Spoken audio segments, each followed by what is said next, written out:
شروع اللہ کا نام لے کر جو بڑا مہربان اور نہایت رحم کرنے والا ہے۔ معزز ناظرین السلام علیکم، امید ہے آپ لوگ خیریت سے ہوں گے۔ پوری دنیا پر حکومت کرنے والا ایک ایسا جاہل بادشاہ بھی تھا جسے اللہ تعالیٰ نے ایک مچھر سے ہی مروا دیا تھا۔ اس زمین پر ہزاروں سال پہلے مغرب اور مشرق پر حکومت کرنے والا ایک بدترین بادشاہ جو اپنے آپ کو خدا کہلواتا تھا، جس کا نام نمرود بن کنعان بن شام بن نوح تھا۔ ایک رات نمرود نے خواب میں دیکھا کہ ایک تارا آسمان میں اس طرح سے چمک رہا ہے کہ سورج اور چاند کی روشنی بھی اس کے سامنے پھیکی پڑ رہی تھی۔ جیسے ہی نمرود اٹھا تو اس نے اپنے محل کے نجومیوں سے اس خواب کی تعبیر پوچھی تو انہوں نے بتایا کہ تمہاری سلطنت میں ایک ایسا جوان آئے گا جو تیرا روب اور دبدبہ سب ختم کر دے گا اور تیری اس حکومت کو تباہ اور برباد کر دے گا۔ بس نمرود نجومیوں کی بات سن کر ڈر گیا اور ہزاروں بچوں کا قتل کروا دیا اور ایک فرمان جاری کر دیا کہ مرد عورتوں سے دور رہیں، لیکن اللہ تعالیٰ کو کچھ اور ہی منظور تھا۔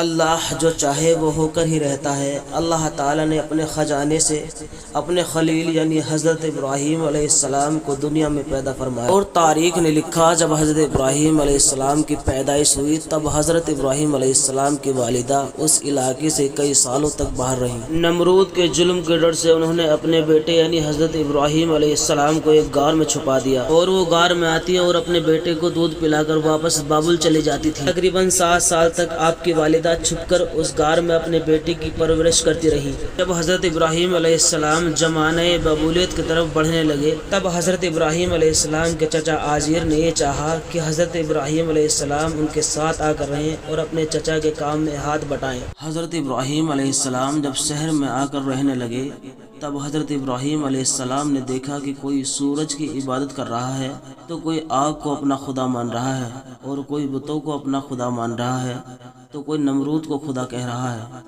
حضرت ابراہیم علیہ السلام فرمانے لگے کہ خدا تو وہ ہے جو ہر چیز پر قدرت رکھتا ہے، یہ سورج تو شام ہوتے ہی ڈوب کر غائب ہو جاتا ہے، یہ کیسے خدا ہو سکتا ہے؟ اور یہ آگ تو پانی سے بجھ جاتی ہے، بھلا یہ کیسے خدا ہو سکتی ہے؟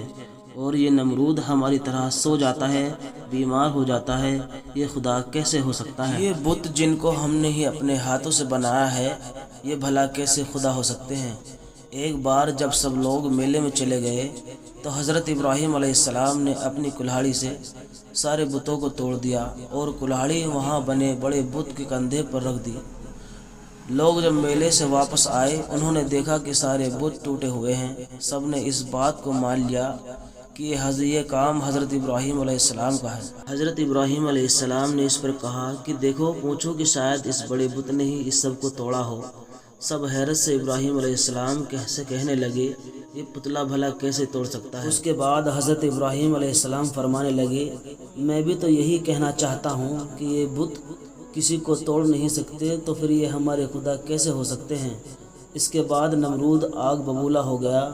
اس نے یہ حکم دے دیا کہ ایک بڑی آگ جلائی جائے اور ابراہیم کو اس طرح سے اس آگ میں جلایا جائے کہ لوگ اس سے عبرت حاصل کریں۔ 2 سالوں تک لکڑیوں کو جمع کیا گیا، ایک بہت بڑی آگ جلائی گئی تو فرشتوں نے اللہ تعالیٰ کی بارگاہ میں فریاد کی اے اللہ ہمیں حکم دے ہم تیرے خلیل کو بچا سکیں۔ تو اللہ تعالیٰ نے فرشتوں سے کہا جاؤ دیکھو اگر ابراہیم تم سے مدد چاہے تو ضرور اس کی مدد کرنا۔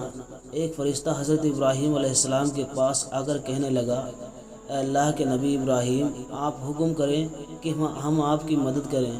تو حضرت ابراہیم علیہ السلام فرشتوں سے کہا اے فرشتوں میرا اللہ میری مدد کرے گا، میرا اللہ خود میری حفاظت کرے گا۔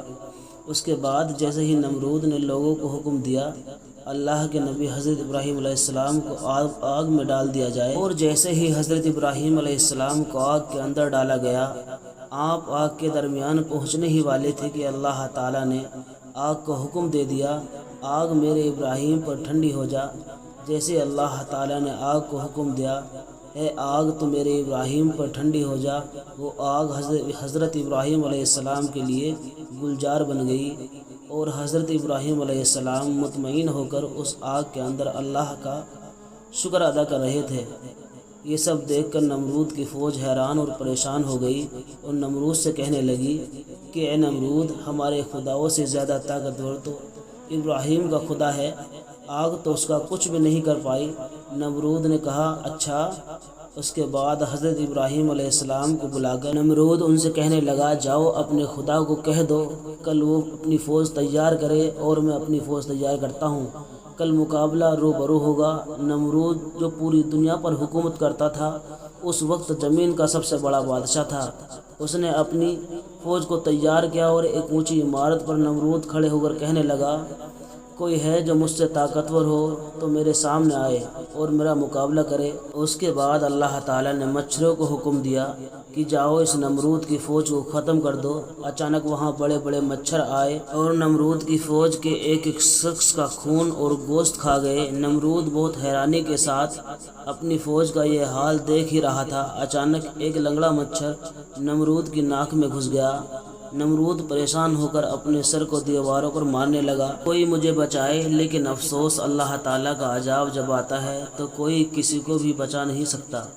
اس کے بعد نمرود بھاگتا ہوا اپنے محل میں آیا اور بے چین ہونے لگا اور اپنے خادموں سے کہنے لگا تم اپنی سب لوگ اپنی جوتی کو اتار کر میرے سر پر مارو۔ اس کے بعد ان لوگوں نے اپنی جوتوں سے نمرود کے سر پر جوتے مارنا شروع کیا۔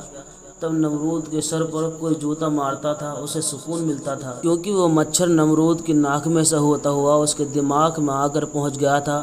وہ مچھر دھیرے دھیرے اس کے دماغ کو چاٹتا رہا۔ دوستو، تاریخ نے لکھا کہ وہ بدترین بادشاہ جو اپنے آپ کو خدا کہلوا کر اللہ کے بندوں کو گمراہ کرتا تھا، وہ ہی بندے اپنے جوتوں سے نمرود کا سر پیٹ رہے تھے اور ایسے ہی تڑپ